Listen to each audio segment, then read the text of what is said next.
Should be a pretty simple video today. I got this Subaru, I think it's Crosstrek 2017, and I had an AC leak. So first things first, you gotta find the leak. There's a lot of different ways. What I did on this one was I charged it just with your basic little can that had UV dye in it through the low side. Ran it. It took a while for it to show up, but I was able to locate it with a black light. And actually, even just looking at it, you can kind of see this is dry, this is dry. All around here is wet, and you can even kind of see a little spot where it's running. So more than likely, the actual problem is the O-ring here. But in my experience, that doesn't usually work out real well, just trying to do an O-ring. So I'm gonna do this whole discharge line. It's the discharge line because it's the line that leaves the compressor and goes into the condenser. So first things first would be really doing the diagnosis, and I've got several videos on AC diag, and most of the time I'm doing this stuff, I'm gonna do it at work with a full-on AC machine. This one I'm doing at a neighbor's house, out of my truck with my tools in there. So it's an easy job. Next thing would be to recover the system, but because this one had a leak, it's empty right now. One way to know would be if you were to take this cap off.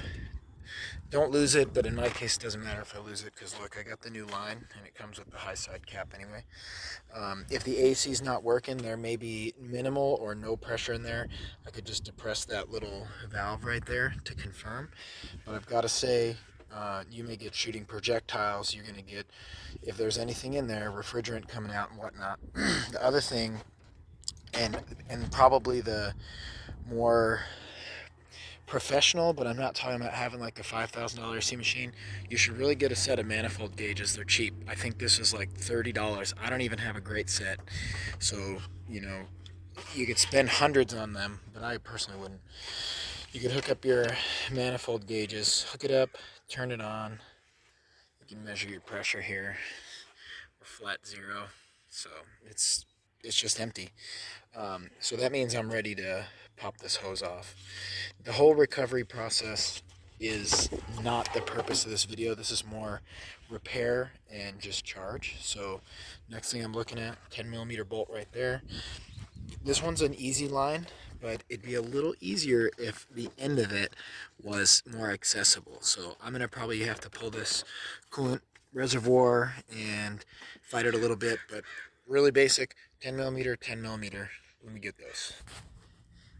Alright, as you see, I pulled the reservoir, and I got the bolt off down there, I got the bolt off up here, so it's just super easy. I'm gonna just twist a little, pull straight up. You'll notice some green oil on there. We're actually gonna use a little bit of that on the new O-ring, and then down here, just a twist and a wiggle. Bring it over, lift it out, and I'm just going to set it down someplace out of the way. Now, I'm keeping track of my bolts. They're slightly different. This could be a video on this vehicle specifically, but my idea is more of a how to DIY with minimal tools, but more than just the basic low pressure only from the parts store. So I'm going to cut this bag open and get this baby prepped. Okay, so logically I'm going to kind of match it up, make sure it looks good, and it does. Not really a big thing. These are very common to leak right here where this crimp fitting is.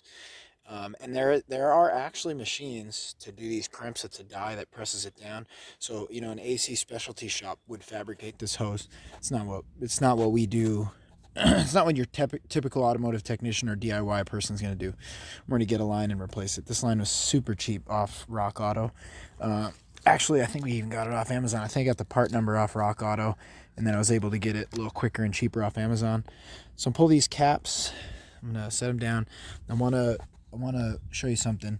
Your hands need to be clean-ish. So I'm going to take this oil right here. It's green because I put dye in it to find this leak. And I'm going to put as much as I can, without being uptight about it, on that O-ring, because when we go to seat that O-ring, if it's dry, it'll try to roll out of its groove and probably pinch and tear, and you won't fix it. It'll be still broken. So I'm gonna do the same thing to the other one, and don't use WD-40. Don't use regular oil that's petroleum based or anything.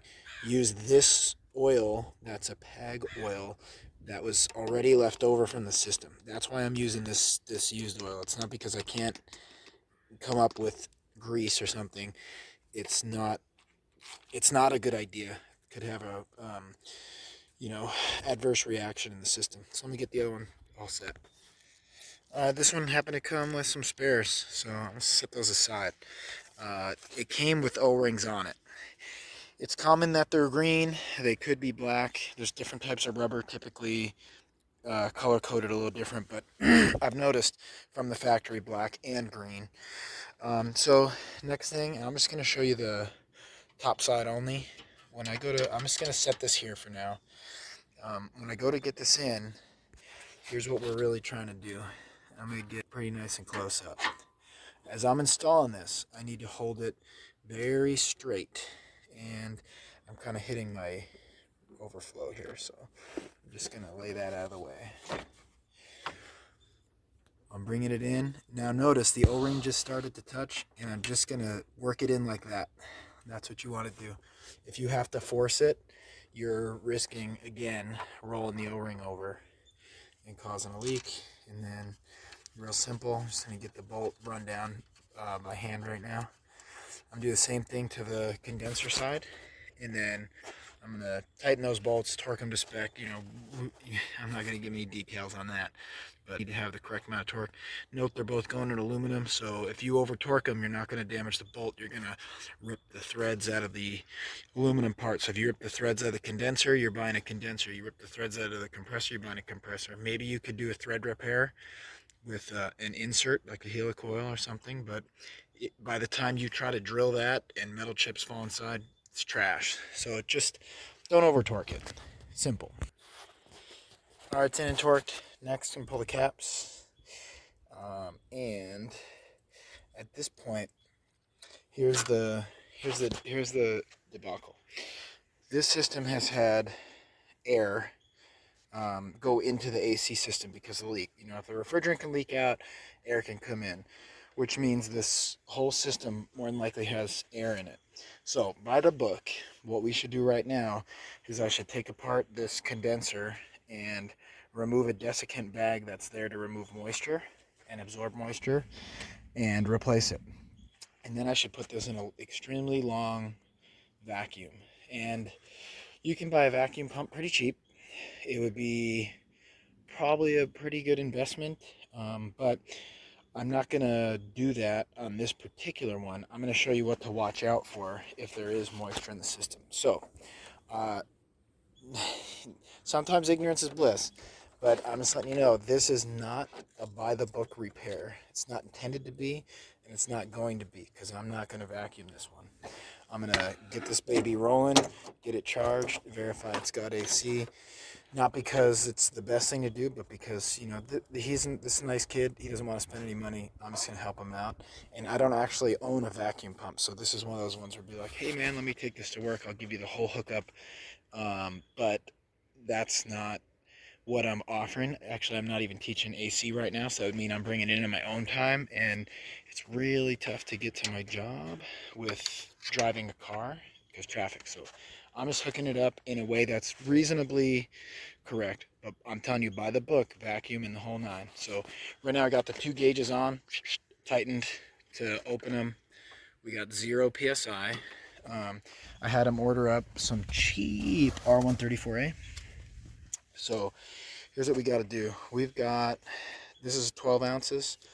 We're going to find this AC sticker, which is going to be right here.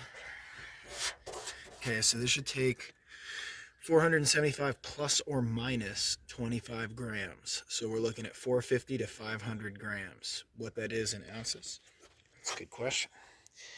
340 grams. So we can do grams to grams, or if you like ounces, cool.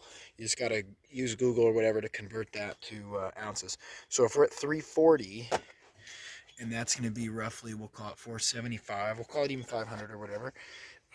We're going to need just like 1.5 of these.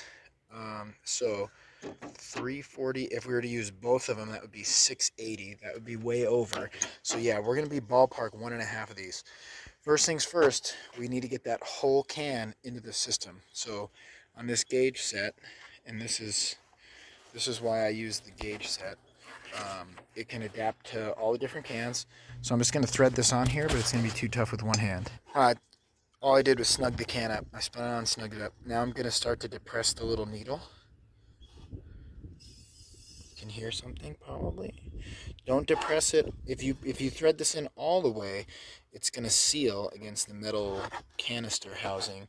But we're just going to depress it some, so it depresses the needle. Now refrigerant is ready to go in.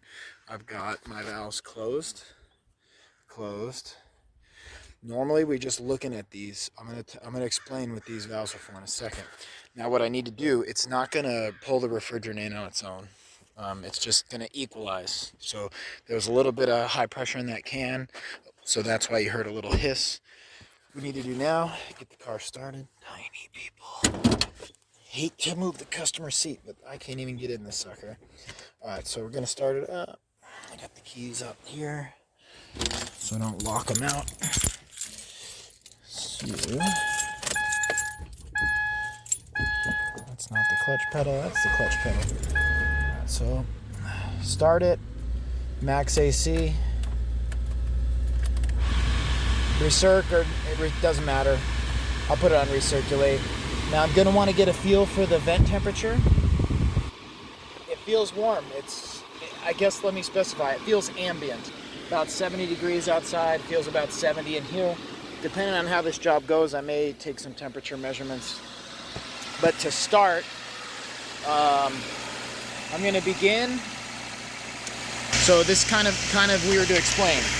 Stay there, baby. I'm going to begin by opening up the blue valve, which is the low side. So if I open up this blue valve, we're going to notice something flowing through the sight glass there. That's because on the low side it should have suction, so it's suctioning the AC into the compressor right now. So I'm going to kind of manipulate it. Alright, so I heard something pop. I thought it was a hose. It was actually the first time the compressor's kicked on, so I jumped a little there. Alright, so I'm going to kind of manipulate this by opening it a little bit, watching some refrigerant go in and closing it. This is the thing. I should really have the can upright because we don't want it to pull in liquid refrigerant directly in the compressor. It could hydrolock it. You notice when we started, I didn't point out, but the compressor wouldn't kick on until we start to get a minimal amount of pressure in the system. So that way it overrides the fail-safe. When you first start, the compressor won't run. Let me step away so it's quieter. The compressor won't run because there's no pressure at all in the system, and the refrigerant pressure sensor sees no pressure and it defaults to don't run the compressor. If there's no refrigerant, as defined by no pressure, there's nothing to circulate the oil. That compressor does not want to run with no oil. It's going to blow it up. So we're going to just kind of go back and forth on this. And what I'm really watching are my high and low side pressures. This is the first time the compressor's run a little while. So it's a little bit noisy. Now, if this leaked refrigerant and the refrigerant carries the oil, it probably also leaked oil. So that's why I recommend getting the refrigerant cans with oil and dye, because we're adding oil now as well. That compressor is pretty loud. Hopefully it quiets down some.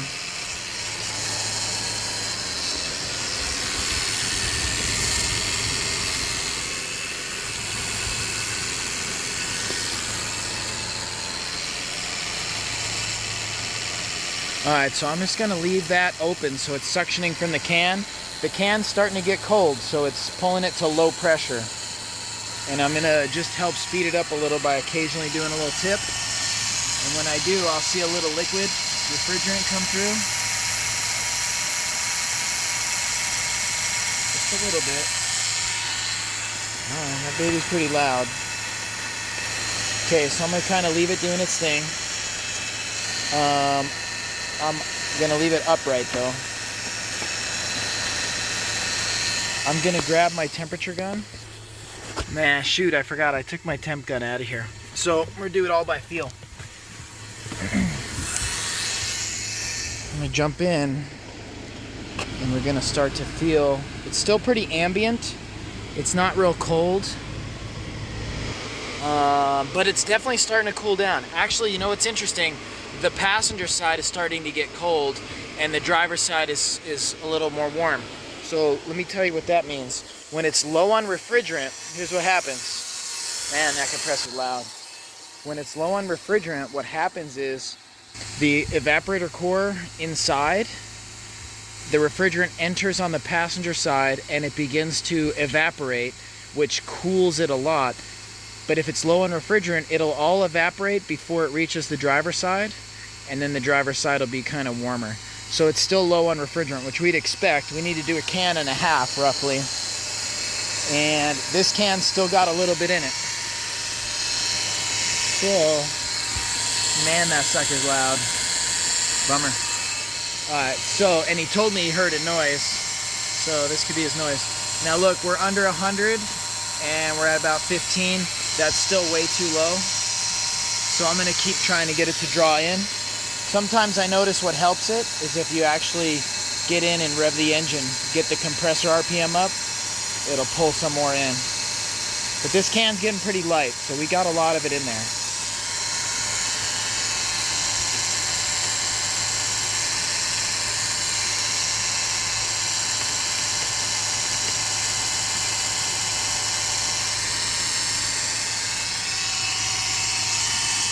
We're getting closer to the 100 there. We're at 100 high, 20 low now. So it's still taking the refrigerant in. This can is really cold.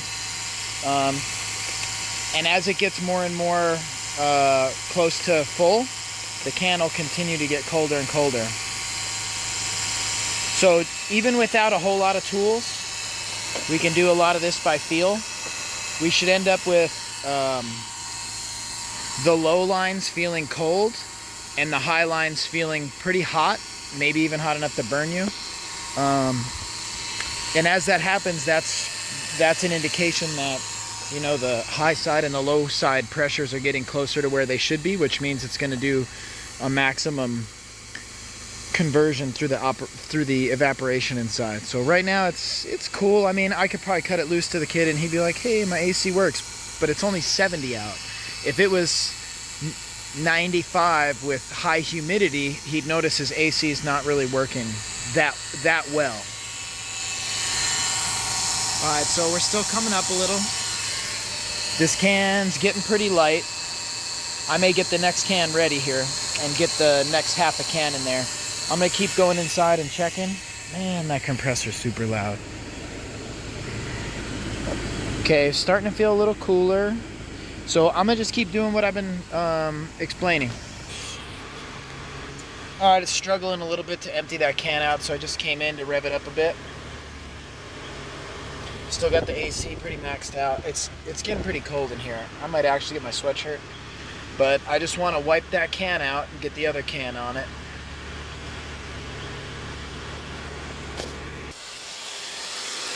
Alright, luckily as it sounds like we got a little more refrigerant and oil in the system, that compressor's quieting down substantially. Not perfect maybe, but it's definitely getting there. Okay, check these numbers out. That's about all I can get with this can. So I'm going to put the next can on right now. Put the next can on. I'm going to...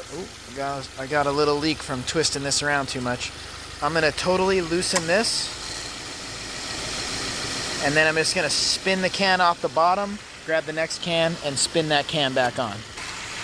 Oh, and before I go ahead and close up this low side valve. Okay, next can on, just got it tight. I'm going to go ahead and start to depress the little needle. I'm listening. And I could kind of feel it, just give a little tension there. So I know I got the needle pushed down. Make sure I'm snug again. And once again, I'm gonna, figures this thing's wanting to flip the other way. Ah. Okay.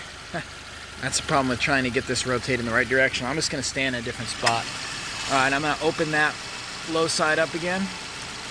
Now, this point, I gotta watch a little bit more closely because we're gonna start to get closer. I might have to flip my whole system because these hoses are trying to loosen themselves. Let me do that. Alright, so I gotta flip this way so it doesn't keep trying to twist the hoses. And I also snugged them up just a little bit with pliers, which I didn't initially want to do because I break this thing down and I put it back in its case a lot. But the next step is gonna be, as this continues to take a little bit more in, and I'm gonna be manipulating the can, is we're gonna keep kind of a general feel for how much this can has changed, and it should weigh about half the amount as it did when we started. But also, these pressures are gonna tell us everything we need to know. If you do just the general, like from the auto parts store, the little trigger with the single gauge, you can't see this. So you'd be shooting for maybe 25 to 45 pounds. They'll give you that range, and that's not really telling you the whole story. That's why I recommend the manifold gauges. So I'm gonna look up the ambient temperature outside and humidity a little bit affects these minorly, but at 70 degrees outside here, I should be able to determine what my high side and my low side should be in spec. So I'm gonna go ahead and Google that real quick. All right, so this is the search I came up with. And if you look at 70 degrees, right there, the second row, low side 35 to 40, high side 145 to 160. So I'm just gonna make, rough number. It's actually just a little bit above 70. So I'm gonna shoot for 40 low, 160 high. Those are my numbers. And this is for r134a. So if you happen to be working with a different type of refrigerant, it's pretty much the same thing anyway. All right, now I want to point something out. We look at these when the compressor's running. So look at that. Now check it. We're at 30, 125. So we're still too low. You'll notice they change when the compressor kicks off. The low side creeps up and the high side drops. That's because they're equalizing, because there's nothing really pumping it in that moment. So we're only really worried when the compressor's running. And we're gonna go for that 45, 160. So I'm gonna open up my low side and I'm gonna hold the can and I'm gonna manipulate the can maybe. I might have to get up in there and rev it. And that's why I prefer to have the manifold gauges. If you just have the trigger one, all you're looking at is the low side and you don't get really the whole story. Especially as we get closer. As the high side pressure gets more to our 160 number, it's gonna be getting hotter. And when it gets hotter, if there's any moisture in the system, the moisture is gonna begin to boil and it's gonna cause that high side needle to start to spike. The high side needle is gonna start to do this. If that's the case, there's moisture in the system, you really need to redo this whole thing and you absolutely have to get a vacuum. So I was saying we'd have to get a vacuum on it for sure if it were to start to really do that spike. But right now, we're getting close. With the AC running, we're getting closer at 150. So we want to come up just a little higher. I may actually, like I said, have to rev it to get the RPM of the compressor up, get it to suck some more refrigerant in. But I'm going to tell you that it's frigid in here.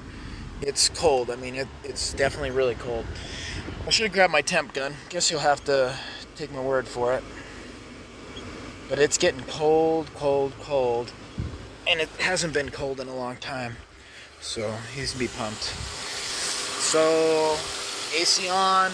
We're still right around 150. AC's off, so don't worry about when it's off. Kick back on. Still a little low.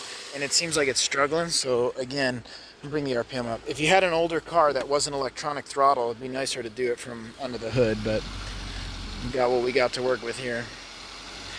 Now I've got the low side valve open on both the can and the manifold gauges, so if I rev it, it should suck from the can still.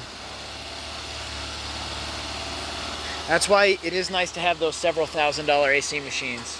It'll just charge exactly what it, what you program it to by weight. And you don't have to screw around with this. So we're getting close. Still a little low though. Both needles low means that we are low pressure, but we are really getting close though. But it's just a little bit low, almost. All right, check it out. I hit the 160 that I wanted. The low's just a little bit low, but now the AC's off. With the AC on, I'm kind of more interested in that high number, maybe just a hair more, and we'll be rolling. So I'm just gonna rev it a little bit more, close this off, pull the gauges off. That's all I got left.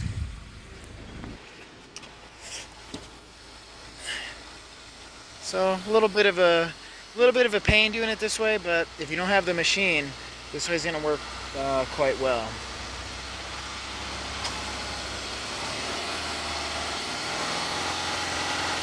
Now, if I were to have closed the blue valve, and open the red, that's actually how you discharge the system. But all those little cans, they have a one-way check valve, so you can't discharge into those cans. But that's actually how you'd recover the system appropriately if it hadn't already all leaked out.